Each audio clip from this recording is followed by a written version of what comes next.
You ever have one of those days, or maybe one of those weeks, where you just feel like you're running on a treadmill? You're busy, you're exhausted, but you're not actually going anywhere? Well, today, we're going to look at a structured lesson from the Seventh-day Adventist church that gets right into that feeling. We're going to break down how they see the Bible's place in our lives and why they teach it might be the thing that helps us finally step off that treadmill. Right? It's that constant feeling of being overwhelmed. Your phone is buzzing, you've got 100 tabs open, there's just this nagging sense that you're buried under it all. This is exactly where this lesson kicks off. It starts with this feeling we all know so well, this modern sense of being totally overloaded and maybe a little disconnected from what really counts. But what if that feeling, that stress, isn't just about having too much to do? This lesson suggests that what we're feeling is actually a symptom of something way deeper. It frames this modern burnout as a spiritual issue, something that can leave us feeling weak, without direction, and just drained. So, what's really driving this? Is this just how life is now in the 21st century? Or is there something else going on under the surface? And this is where the lesson pivots to an idea you might not expect, proposing a cause that has nothing to do with better time management. Okay, so according to this teaching, our feeling of being overwhelmed isn't just a personal failing. It's seen as part of a much bigger spiritual conflict. The idea presented here is that there's an opposing force, which the lesson calls Satan, whose main goal is to keep us distracted and, specifically, to keep us away from the Bible. You see the logic? If the Bible holds the answers to our spiritual well-being, then the most effective strategy to keep us feeling weak is to make sure we never open it. All right, so if we're in some kind of spiritual conflict, what's our defense? Well, according to this lesson, it's the Bible itself. But we're not talking about it as just a collection of old stories or a moral rule book. No, it's presented as something active, a tool, a source of real power you can use to push back against the very things that are making you feel so overwhelmed. But I mean, what does that even mean for a book to be living and powerful? The lesson points right here to this verse in Hebrews. It describes the Bible as a two-edged sword. And the idea behind that is pretty wild. It suggests the Bible isn't just something you read, it's something that reads you. It claims this book has the unique ability to slice through all the clutter, all the noise in our heads, and get right to the core of who we are. So, what can this power supposedly do? Well, the lesson makes some pretty huge claims.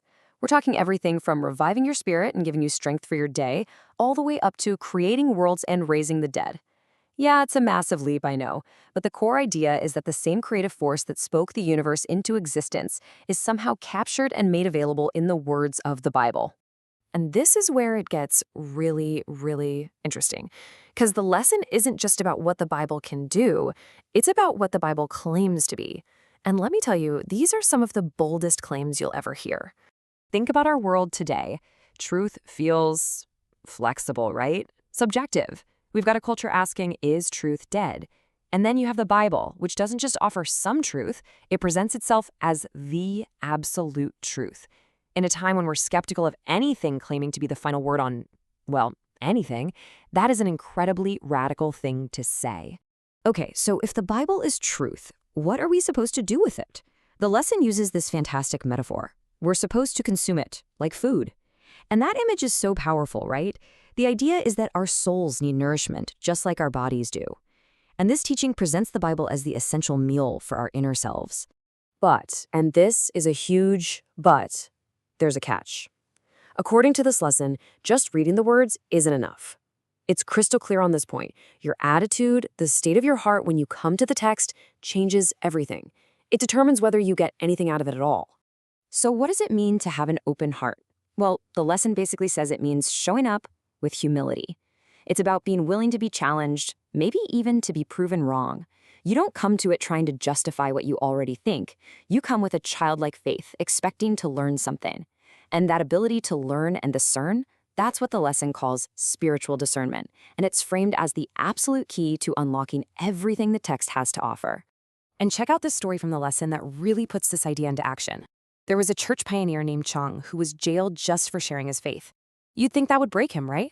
But instead, his resolve got even stronger. He kept sharing his beliefs in prison, and by the time he got out, more than 100 people in that village had become believers.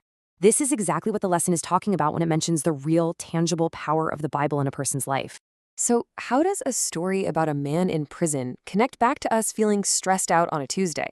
Well, the lesson makes a direct link. It argues that our spiritual health and our mental and physical health are not separate things. They're all woven together. You can't really have one without the others. They're all just different parts of one whole person. And this is just a perfect practical example of that idea. It's a health challenge from a church bulletin. And look at what's on the list. You've got drink more water, take a peaceful walk, and right there alongside them, spend quiet time with God. The message couldn't be clearer.